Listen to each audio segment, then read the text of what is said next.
আসসালামু আলাইকুম রহমতুল্লাহি বারাকাতুহু। একটি কোম্পানির সাধারণত টপ লেভেলে তার পরিচালনা পরিষদে একজন এমডি থাকেন, ম্যানেজিং ডিরেক্টর। কিন্তু কোম্পানির অনেকগুলো ব্রাঞ্চ থাকে দেশের ভিতরে অথবা দেশের বাইরে ছড়িয়ে ছিটিয়ে থাকে। সেই ব্রাঞ্চগুলোর একজন ম্যানেজার থাকে পরিচালনা করার জন্য। সো কোম্পানিকে পরিচালনা করার জন্য একজন টপ লেভেলে যেমন একজন এমডি থাকে, ব্রাঞ্চগুলো পরিচালনা করার জন্য কিন্তু একজনের ম্যানেজার থাকে। সো ম্যানেজার হচ্ছে একজন ছোটো লেভেলের এমডি, আর কোম্পানির টপ লেভেলের একজন এমডি তো আছেনই। সো অনেক সময় আমরা ম্যানেজারের উপরে খুব বিরক্ত হয়েছি, সে কেন ডিসিশন নিতে এত লেট করছে, অথবা সে কেন আমার ফেভারে কোনো ডিসিশন দিচ্ছে না, অথবা সে কেন আমাকে রিজেক্ট করে দিচ্ছে, আমাকে ছেড়ে দিচ্ছে, অথবা সে কেন ডিসিশনটা এভাবে নিল। এই যে ম্যানেজারের উপরে আমরা বিরক্ত হই, আসলে একজন ম্যানেজার যখন কোনো ডিসিশন নেয় সে কী কী বিষয় চিন্তা করে, এটা যদি আমরা একটু জানি, খেয়াল করি, তাহলে আমরা আসলে ম্যানেজারের উপরে বিরক্ত হব না। চলুন আমরা দেখি একজন ম্যানেজার বা কর্পোরেট ম্যানেজার অথবা একজন এমডি কী কী বিষয় চিন্তা করে যখন সে কোনো বিষয় নিয়ে আপনাকে সিদ্ধান্ত দেয়। প্রথমেই তাকে সিদ্ধান্ত নিতে হয় যে কোম্পানির যারা শেয়ার হোল্ডার বা ডেপ্ট হোল্ডার, তাদের বিষয়ে তাকে চিন্তা করতে হয়।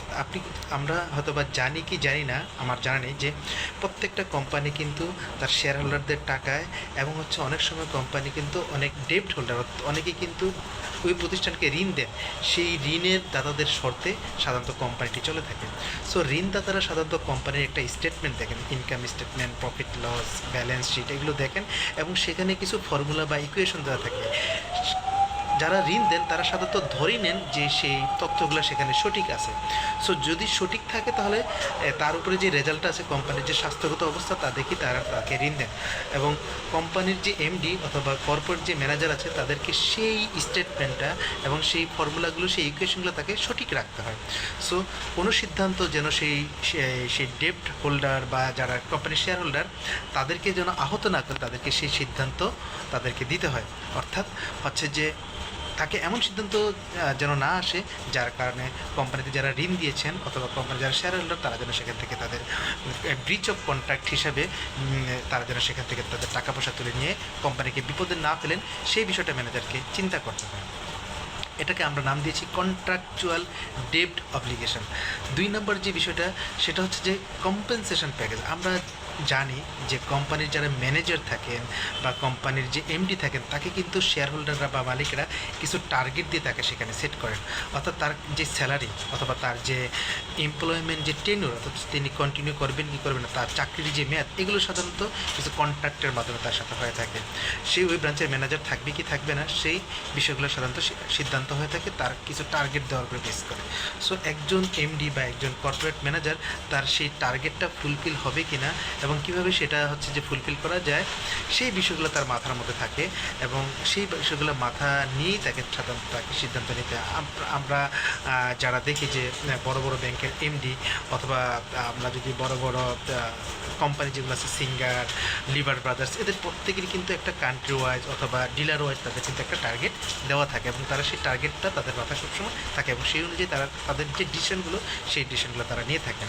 সো এটাকে আমরা বলি কর্পোরেটদের ম্যানেজারদের একটা কম্পেনসেশন প্যাকেজ, সেই অনুযায়ী তাদের মাথায় চিন্তা করে থাকে। 3 নম্বর যে বিষয়টা, সেটা হচ্ছে যে আপনার কর্পোরেট কন্ট্রোল। এটা হচ্ছে এরকম জিনিস যে আমরা কিছুদিন আগে দেখলাম যে হোয়াটসঅ্যাপকে হঠাৎ করে ফেসবুক নিয়ে নিল, আমরা দেখলাম যে টুইটারকে এক্স হ্যান্ডেল নিয়ে নিল। অর্থাৎ কোনো কোম্পানির পোর্টফোলিও আপনি কতটা দেখাবেন যাতে সেই কোম্পানিটা অন্য কেউ টেক ওভার করতে না পারে, অথবা কেউ যদি টেক ওভার করে নিয়েও যায়, হ্যাঁ, তাহলে কোম্পানির শেয়ার হোল্ডাররা কীভাবে লাভবান হতে পারে, এই যে বিষয়গুলো, এটা কিন্তু ম্যানেজারের বা এমডির তার কিন্তু মাথায় থাকতে হয়। অর্থাৎ বছর শেষে তাকে আপনি তার পোর্টফোলিওটা কী পরিমাণে আপনি দেখাবেন, এই জিনিসগুলো তাকে সবসময় মাথার মধ্যে রাখতে হয়। সো যদি আপনি অল্প দেখেন, তাহলে অল্পের মাধ্যমে সে সেটা হস্টাইল টেক ওভার করে নিয়ে যাবে, অথবা যদি বেশি দেখেন তাহলে হয়তো আপনি অনেক বেশি প্রফিটেবল হতে পারবেন। সো কোম্পানির পোর্টফোলিওটা কেমন দেখবেন একজন ম্যানেজারকে কিন্তু সেটা মাথার মধ্যে রাখতে হয়, বা এমডিকে মাথার মধ্যে রাখতে হয়। এটা হচ্ছে 3 নাম্বার পয়েন্ট। 4 নাম্বার যে পয়েন্টটা, সেটা হচ্ছে ট্যাক্স কনসিডারেশন। আপনি যা ইনকাম করবেন তার উপরে আপনাকে কিন্তু ট্যাক্স দিতে হচ্ছে। সো আপনি ট্যাক্স কতটুকু দিবেন, হ্যাঁ, অথবা কতটুকু দিবেন না। আর ট্যাক্সের বিষয়টা হচ্ছে এরকম যে হচ্ছে আপনাকে ট্যাক্স আপনাকে দিতে হবে, এটা আপনাকে স্বীকার করতেই হবে, এটা আপনার উপর বাধ্যবাধকতা। কিন্তু ট্যাক্স কতটুকু হবে, কী হবে, ক্যালকুলেশন কীভাবে হবে, এই বিষয়গুলো কিন্তু একটা আলাপ আলোচনার বিষয় থাকে। সো আলাপ আলোচনার যখন বিষয় থাকে তখন আপনি কোন ইনকাম কীভাবে, কোথায় কোথায় কতটুকু কীভাবে দেখাবেন কোম্পানিতে, সেই বিষয়গুলো কিন্তু অনেক চিন্তা ভাবনার বিষয়। সো কোম্পানির যারা এমডি বা কর্পোরেট ম্যানেজার যারা, তারা কিন্তু এই জিনিসগুলো চিন্তা করেন যে আমি ইনকামটাকে কোথায় কীভাবে কতটুকু কীভাবে দেখাবো, এবং সেভাবে ট্যাক্সের ক্যালকুলেশনটা, ট্যাক্স ক্যাপটা কতটুকু হবে, সেই বিষয়গুলো কিন্তু একজন কোম্পানির ম্যানেজার বা এমডি সেই জিনিসগুলো চিন্তা করে থাকেন। সো তাকে এই জিনিসগুলো যখন স্টেটমেন্ট করতে হয় তখন তাকে এই জিনিসগুলো মাথায় রাখতে হয়।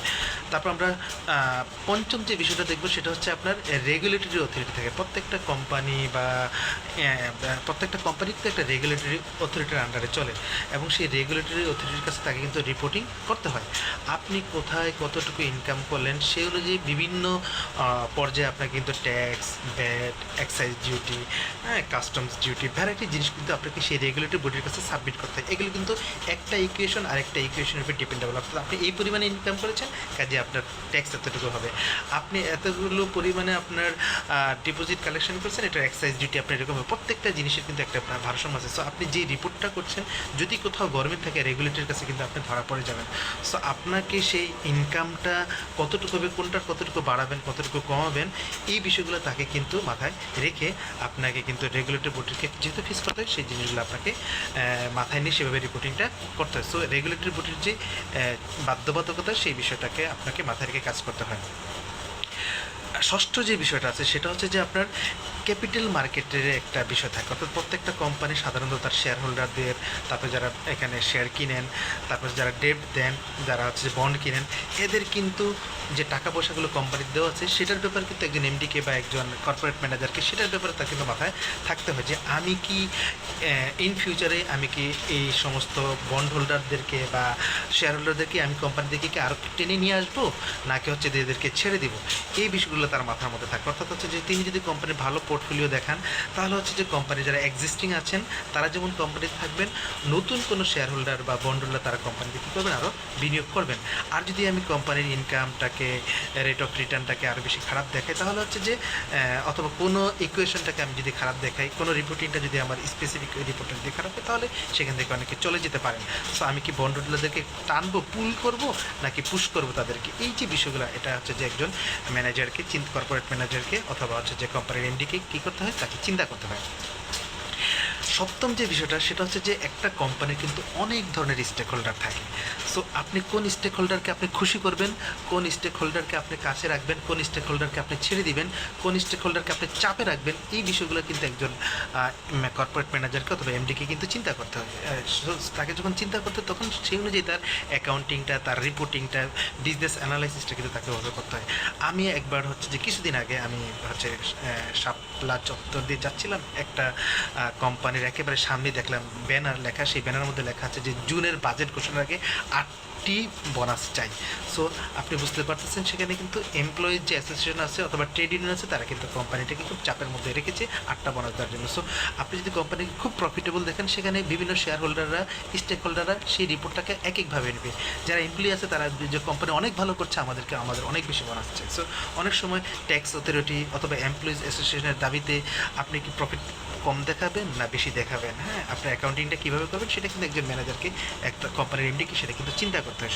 সেই চিন্তা করে তাকে কিন্তু সেই ডিসিশনটা নিতে হয়।